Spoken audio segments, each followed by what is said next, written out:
Hi guys, just want to add to you a couple of thoughts to the forehand and backhand looping. I'm just going to start with this angle and then we'll go to a side angle just to add to the demonstration that you've already seen.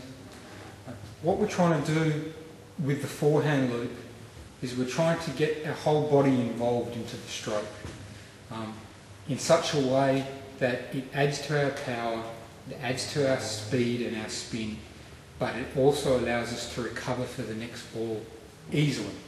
Okay? We're really not trying to do a one-shot wonder where we hit one and hope that it doesn't come back. It's better to go slightly less hard, do it at 90% of your power and recover so that you can do it again. Now, in order to make this work, the principle, how I teach my students and where I'm coming from, is that what I want to be able to do is build on my stroke so that I can take my block stroke, which is just a simple block, to a little counter hit, which is really essentially the same stroke as the block, but just adding a slight stroke, to more of a drive stroke, to a topspin. Now what that means is when I'm playing my forehand stroke, I don't have 4 different varieties of forehands to play. So I don't have a block technique and a counter hit technique and a drive technique and a loop technique. What I have is a forehand of differing sizes. So I have a block, same stroke but a bit bigger, same stroke but a bit bigger, bigger. But the basic foundation is all the same. The legs are in the same position. The arms and shoulder and waist turn to bring my bat around and I just build on it. So while I'm in this front view, just from what you can see from this angle, when I'm turning to hit a forehand, this forehand loop, is what I'm doing is I'm not trying to use shoulder and just use my shoulder to bring the bat back, to get it back into position, because that restricts me to shoulder only and takes the rest of my body out. I certainly don't want to turn my body and use the shoulder, because if I do that, my bat ends way out behind me, and that's not where I want my bat to be. Where I want my bat to be is, if you're thinking of I'm hitting basically right back at you at the camera, I want my bat to be coming up the hitting zone towards the direction I want to hit. And I achieve that by simply turning my shoulders and my bat goes back to where I need it to be. So if I use my waist and legs and turn with the waist, which brings my shoulders around, and my bat goes back into position. And it's now in that zone that when I turn back, I can swing all the way towards that target. And the good thing about that, as you see from the side view, is because my bat is actually travelling all that way, roughly that much distance towards my target, is I can mistime my loop and still make the shot, because my bat is actually travelling at the right bat angle towards my target, and if I miss time by a little bit, I still make it. Whereas if I do this kind of stroke, where my bat is actually outside the swing plane where I want to go, and then it's still outside, comes in briefly, and now it's in the right position, and now it's moving out again, I have a very narrow window in which to hit the ball and make the shot work. So if I'm big turn and using my shoulder as well, I have a very small area that I can work with to hit the ball before I'm moving out of the zone again. Whereas if I just turn shoulders and come forward, I've got a huge zone to work with to hit the ball. And it makes a big difference on this forehand side. So we achieve this forehand really by turning with the waist and getting the shoulders to turn around, back goes into position. And on the way back, we turn back, but we also salute. So if we're thinking of just a plain old military salute, so if I keep saluting, I just get in position, grab my bat, and I'm saluting, saluting, saluting, saluting, saluting, turn, salute. And what you have now is going from that salute to turn, salute, and you have the basics of a good forehand. Drop the hands, salute down, salute down. It's simple, it's efficient, it allows you to recover faster, and it works because your bat's going through the potential hitting zone for a long, long time. You can mistime it when you're under pressure, you'll still make the stroke. And essentially on the backhand side, the fundamentals are still the same. We're down, we're balanced. Left arm is just used as a balance for me. And all I really want to do again is I want to use my elbow as the pivot, and almost like if I gave you a bat and I said, okay, pretend it's a frisbee and throw a frisbee, just throw the bat away. Well, that's how you do it. You'd play it like that. And you'd cock your wrist to allow the frisbee to spin and rotate. Okay? You certainly wouldn't kind of go that way. You'd throw it on the edge. And essentially on this backhand loop, that's exactly what I'm doing, is I'm cocking the frisbee a little bit, and when I snap my wrist, what I'm doing is I'm snapping the wrist in the same direction as the edge of the bat. Okay? So I'm not snapping that way, with the full face of the bat. I'm snapping with the edge so that my bat angle doesn't change. It doesn't matter how much wrist I use, my bat angle still remains the same. Whereas if I was snapping forwards and backwards there, different amounts of wrist would give me different angles. I'd hit it here, hit it straight, hit it over that side, depending on how much wrist I've used.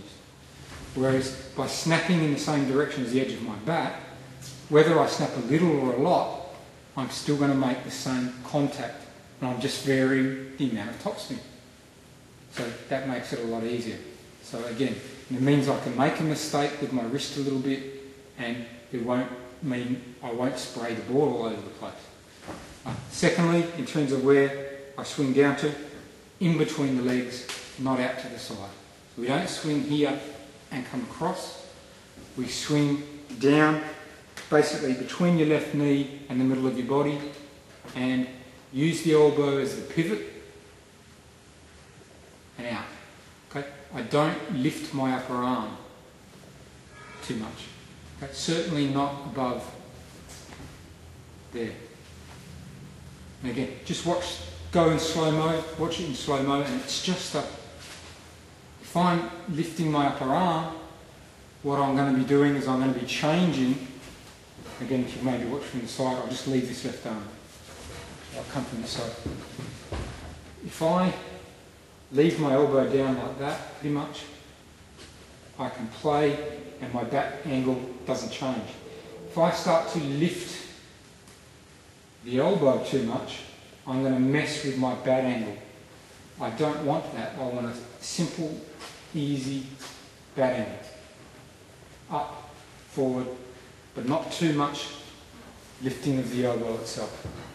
Okay? Because it ruins your swing plane, it ruins the simplicity of the swing. Okay? So that's just a couple of little tips from forehand. Oh, one last thing with the backhand is we don't need a big shoulder turn. Okay? Down, up. Not a lot of that. You haven't got time for it, and it'll throw you off balance. And on the backhand side, you don't need it. You're going to get it from cocking your wrist, like so, and forearm snap, not from shoulder turn on the backhand. Okay? Let's just hop to the side view, and I'll just finish up this forehand backhand looping thing.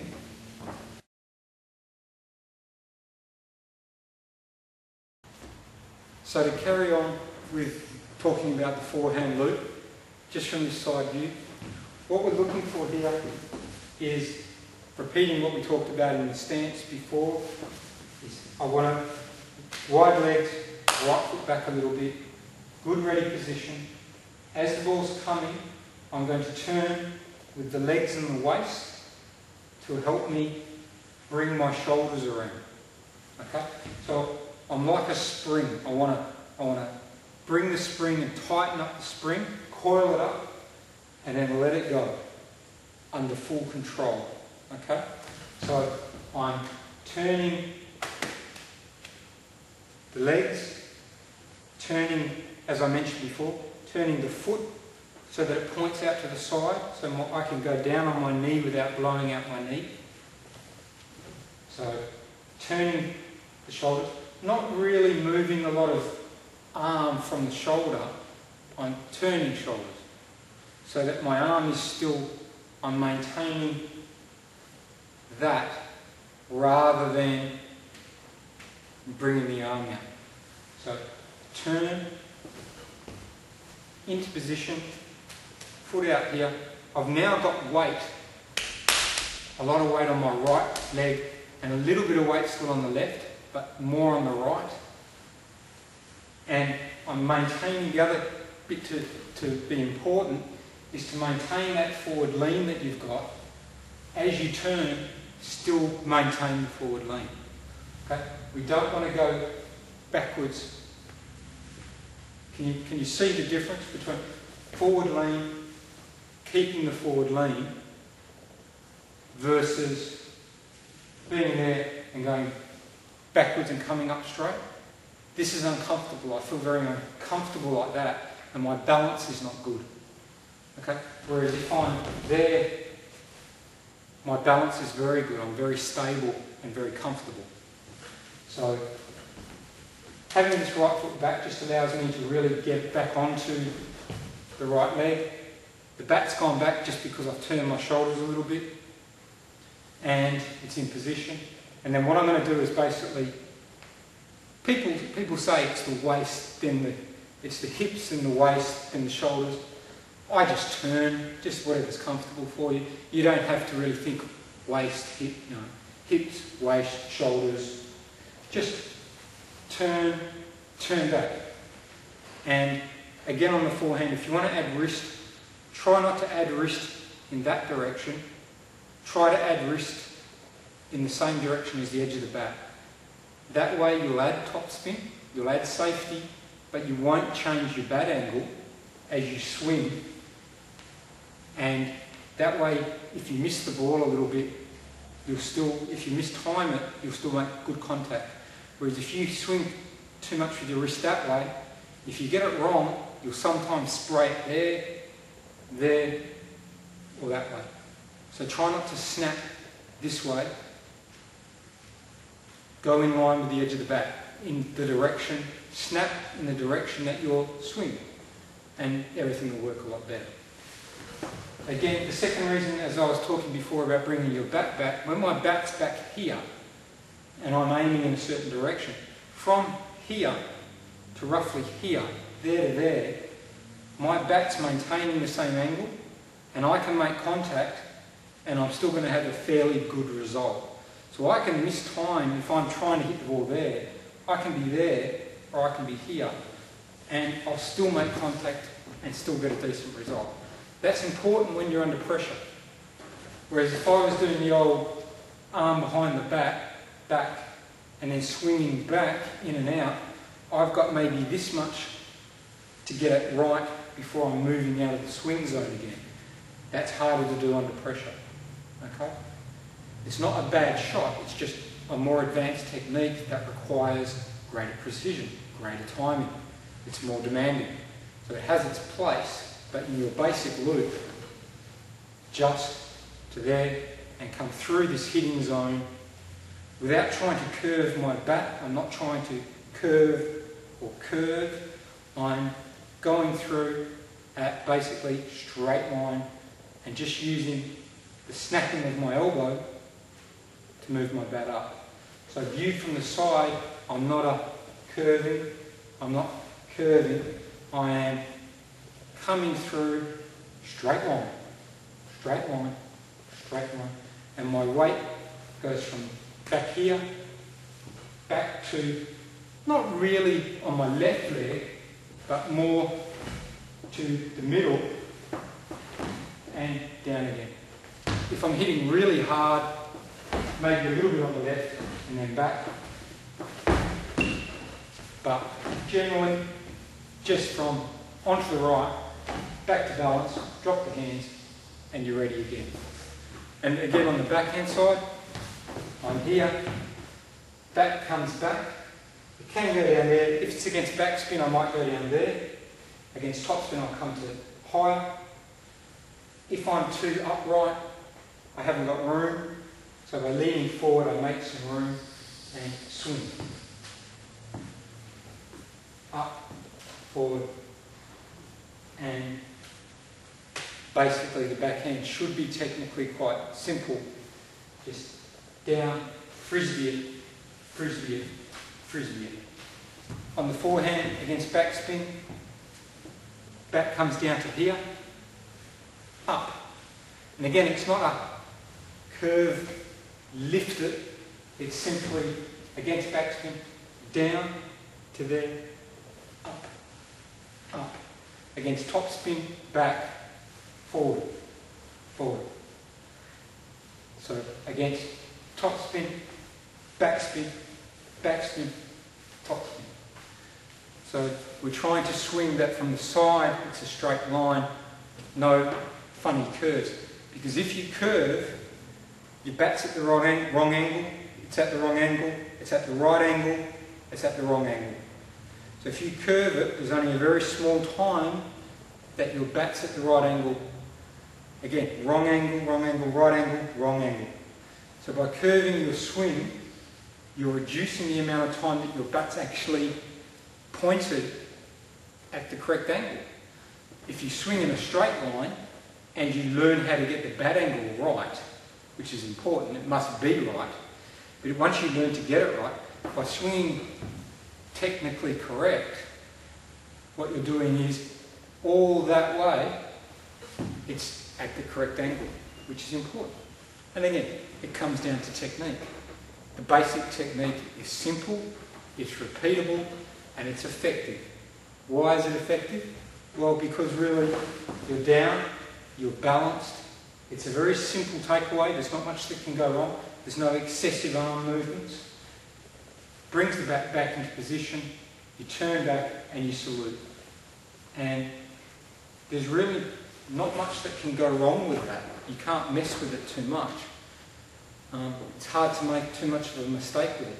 It's when we try and get fancy and add extra curves of the wrist and try and do it off balance and do all sorts of other things that things go wrong. The basic stroke, the simpler you keep it, the easier it will work. And in terms of our stance, as you can see from the demonstration of the forehand, in order to hit harder, I need to have everything low and balanced so that I can take that big swing and recover back. If I'm narrow, I can take one big swing, but I keep throwing myself off balance. Or on the backhand, if I swing out here, whereas if I'm there, again, it's balanced. And this is how, for people like ourselves who don't necessarily have hours and hours and hours and hours and hours to train, or don't have necessarily perhaps heaps of talent, the simpler we keep it, the more efficient and simple that we do it. There, straight back into ready. There's less to go wrong, and our chances of being able to play decent table tennis is higher because we're not doing anything complex, we're not screwing with our strokes by adding extra flourishes that we don't need. We're in position, we're balanced, we can recover, we're balanced, we can recover, we can play anything, and it gives us our best chance. And really in a lot of this course, I'm going to just be drumming that home, is that if your fundamentals are good, the fundamentals are what you need to build up to the more advanced stuff. And if you're lacking fundamentals in some area, what you'll generally find is that will cost you somewhere down the track. Okay? If your footwork is, if your stance is poor, down the track when you start to try and move under pressure, you'll find things will go wrong. If your grip is poor, and you've got a very heavy grip one way, say or forehand, you'll get away with it here, under pressure, your backhand will get shown up. You know, you cannot get away with stuff. The best you can do is maybe hide it in terms of your style. Okay? So you may find, okay, I've got a very heavy backhand grip, but I play everything like that. So I never use my forehand. And it's just as well because the way I hold my bat, I couldn't hit a forehand anyway. Well, you may get away with it in that you hide the forehand. But would you be a better player if you went to a neutral grip, still did that, but were able to turn and hit a forehand when the ball popped up? Yes, you would. You'd probably be a lot better. You know, having that ability to hit would help. But it requires some sacrifice in relearning the grip, which you may or may not be willing to do. And that's perfectly fine. Some of my students in the past, some have been willing to scrap bad habits and start again and take a few months to bring it into the game. Others have basically said, look, I don't have time for that. I just want a quick fix. I don't want to change my grip. What can you do? And we've worked with that as well. And that's perfectly fine. Play table tennis how you enjoy playing table tennis. So, but the better your fundamentals, really all I'm trying to say is, I guess, the better your fundamentals, the better the chance is that you're going to be able to do things at a more advanced level because your foundation is solid. Okay? And I've learnt that myself through a poor grip, through poor forehand technique, dipping shoulders, narrow stances that I've used. And all of these things all cost me for years until I finally bit the bullet and tried to fix them and took the time to get them out of my game. And because of that, my game is getting better, not worse, because I'm slowly removing some of my old bad habits and I'm introducing some better habits instead, which all helps. Okay? Yeah, that's about it for the moment.